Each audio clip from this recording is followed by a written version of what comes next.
இயேசு கிறிஸ்துவை பற்றிய சாட்சி. சீக்கிரத்தில் சம்பவிக்க வேண்டியவைகளை தம்முடைய ஊழியக்காரருக்கு காண்பிக்கும் பொருட்டு தேவன் இயேசு கிறிஸ்துவுக்கு ஒப்புவித்ததும், இவர் தம்முடைய தூதனை அனுப்பி தம்முடைய ஊழியக்காரனாகிய யோவானுக்கு வெளிப்படுத்தினதுமான விசேஷம். இவன் தேவனுடைய வசனத்தை குறித்தும் இயேசு கிறிஸ்துவை பற்றிய சாட்சியை குறித்தும் தான் கண்ட யாவற்றையும் சாட்சியாக அறிவித்திருக்கிறான். வெளிப்படுத்தின விசேஷம் கர்த்தராகிய இயேசு கிறிஸ்துவை பற்றிய வெளிப்பாடு ஆகும். அப்போஸ்தலர் யோவான் ஆதி திருச்சபையிலே தீர்க்கதரிசியாக ஊழியம் செய்கிறார். சீக்கிரத்தில் சம்பவிக்க வேண்டியவைகளை யோவான் விசுவாசிகளுக்கு வெளிப்படுத்துகிறார். இந்த புஸ்தகத்தில் எழுதப்பட்டிருக்கிற வெளிப்பாடுகளை தேவன் இயேசு கிறிஸ்துவுக்கு ஒப்புவித்தார். தேவனுடைய தெய்வீக வெளிப்பாடு நம்முடைய கர்த்தராகிய இயேசு கிறிஸ்துவிடம் ஒப்புக் கொடுக்கப்பட்டிருக்கிறது. கிறிஸ்துவானவரே பிதாவின் நம்பிக்கைக்கு பாத்திரமானவர். தேவனிடமிருந்து நாம் எதிர்பார்க்கிற எல்லா சத்தியங்களையும் இயேசு கிறிஸ்து மூலமாகவே பெற்றுக்கொள்கிறோம். தேவன் நம்மிடத்தில் இருந்து எதிர்பார்க்கிற எல்லா காரியங்களையும் இயேசு கிறிஸ்து மூலமாகவே எதிர்பார்க்கிறார். கர்த்தராகிய இயேசு கிறிஸ்து பிதாவாகிய தேவனுக்கும் மனுஷருக்கும் நடுவே மத்தியஸ்தராக ஊழியம் செய்கிறார். கிறிஸ்துவானவர் தம்முடைய தூதனை அனுப்பி தம்முடைய ஊழியக்காரனாகிய யோவானுக்கு தம்மை பற்றி வெளிப்படுத்தி இருக்கிறார். தூதர்கள் தேவனுடைய தூதுவர்களாக இருக்கிறார்கள். கிறிஸ்துவனுடைய தூதனானவர் தன்னிடத்தில் ஒப்புவிக்கப்பட்ட செய்தியை யோவானுக்கு வெளிப்படுத்தினார். இந்த ஊழியத்தை செய்வதற்கு தேவன் அப்போஸ்தலராகிய யோவானை தெரிந்து கொண்டார். அப்போஸ்தலர்களில் யோவான் மாத்திரமே இக்காலத்தில் உயிரோடு இருந்தார் என்று வேத பண்டிதர்கள் சொல்லுகிறார்கள். இயேசு கிறிஸ்துவின் மற்ற சீஷர்கள் எல்லாம் இதற்கு முன்பாகவே இரத்த சாட்சியாக மரித்து போனார்கள்.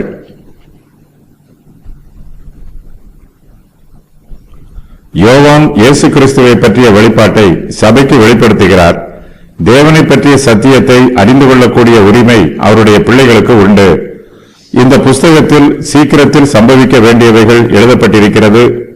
இந்த வெளிப்பாட்டின் மூலமாக தேவனுடைய தெய்வீக பராமரிப்பை பற்றி நாம் ஓரளவு புரிந்து கொள்ளலாம். இந்த சம்பவங்கள் எல்லாம் சீக்கிரத்தில் நிறைவேறும், நிச்சயமாகவே நிறைவேறும். யோவான் தேவனுடைய வசனத்தை குறித்தும் இயேசு கிறிஸ்துவை பற்றிய சாட்சியை குறித்தும் தான் கண்ட யாவற்றையும் சாட்சியாக அறிவித்திருக்கிறார். கர்த்தராகிய இயேசு கிறிஸ்து நடப்பித்த அற்புதங்களுக்கு யோவான் கண்ணார கண்ட சாட்சியாக இருக்கிறார். அவருடைய உபதேசங்களுக்கு காதார கேட்ட சாட்சியாகவும் இருக்கிறார். யோவான் தான் கண்ட யாவற்றையும் சாட்சியாக அறிவிக்கிறார். தான் கண்டவற்றில் எதையும் சாட்சியாக அறிவிக்காமல் விட்டுவிடவில்லை. தான் காணாததை கண்டதாகவும் அறிவிக்கவில்லை. தேவனுடைய ஆலோசனைகளை குறைக்காமல் கூட்டாமல் அப்படியே சொல்லுகிறார். வெளிப்படுத்தல் என்னும் வார்த்தைக்கு எல்லோரும் காணும் விதமாக திரையை விலக்குதல், மறைபொருளாக இருக்கும் ரகசியத்தை வெளிப்படுத்துதல் என்று பொருள். அதரிசனமான நபரை தரிசிக்கக்கூடியவராக வெளிப்படுத்தி காண்பித்தல் என்றும் இந்த வார்த்தைக்கு பொருள் சொல்லலாம். சீக்கிரத்தில் சம்பவிக்க வேண்டிய காரியங்களை தேவன் இயேசு கிறிஸ்துவிடம் ஒப்புவித்தார். இயேசு கிறிஸ்து மனுஷ அவதாரத்தில் இருந்தபோது மனுஷத்துவத்தின் வரையறைக்கு உட்பட்டிருந்தபடியினால் தேவன் இவருக்கு இந்த காரியங்களை வெளிப்படுத்த வேண்டியது அவசியமாயிற்று. யோவானின் நாளில் இருந்து நித்திய காலம் வரைக்கும் தேவன் தம்முடைய ஊழியக்காரருக்கு எதையும் மறைக்காமல் காண்பிக்க வேண்டும் என்று சித்தம் கொண்டிருந்தார். வெளிப்படுத்தின விசேஷத்தின் மைய கருத்தே சீக்கிரத்தில் சம்பவிக்க வேண்டியவைகளை தம்முடைய ஊழியக்காரருக்கு தேவன் வெளிப்படுத்துவதுதான். இந்த புஸ்தகத்தில் தேவன் பல நிகழ்ச்சிகளை வெளிப்படுத்தி இருக்கிறார்.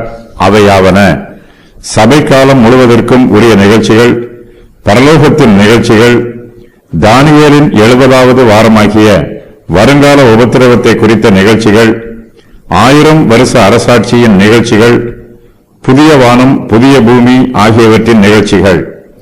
வெளிப்படுத்தின விசேஷம் புஸ்தகம் தேவனிடமிருந்து கிறிஸ்துவிற்கும் தேவதூதருக்கும் யோவானுக்கும் சபைகளுக்கும் நமக்கும் கடந்து வந்திருக்கிறது. எல்லா காரியங்களையும் வெளிப்படையாக புரிந்து கொள்ள முடியாது. ஆகையினால் அவற்றை அறிவிக்க வேண்டியது அவசியமாய் இருக்கிறது.